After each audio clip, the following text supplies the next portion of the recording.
Perkenalkan, nama saya Fardan Asyik Firdaus dengan NIM B02219010.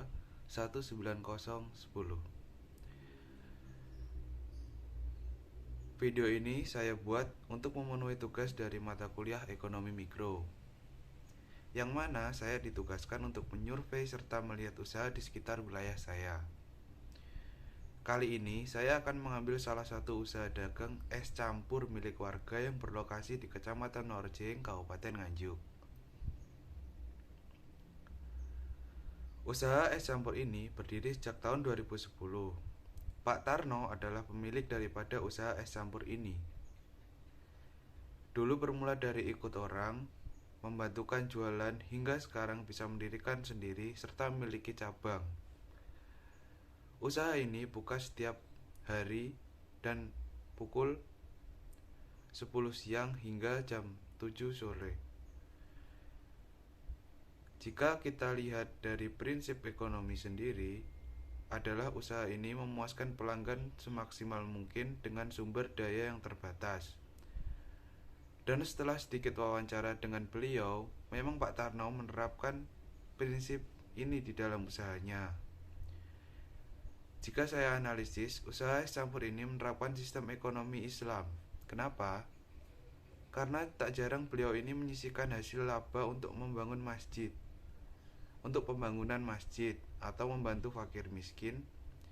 Dan tak jarang pada saat bulan puasa, beliau sering membagikan dagangannya untuk takjil.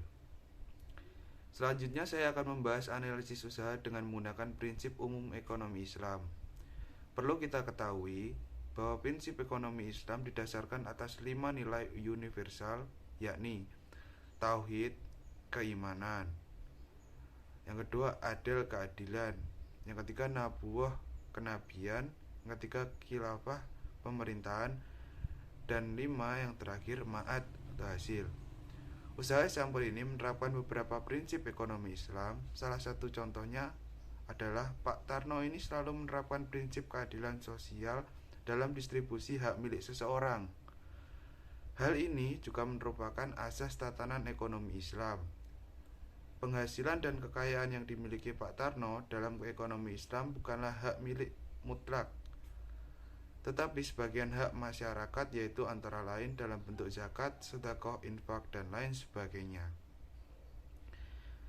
Jika ditunjang dari segi analisis usaha dengan menggunakan teori permintaan dan penawaran, akhir-akhir ini usaha Pak Tarno memiliki permintaan yang begitu banyak dikarenakan cuaca yang sangat panas, juga tempatnya yang strategis, dan yang pasti rasanya yang dari dulu tak pernah berubah.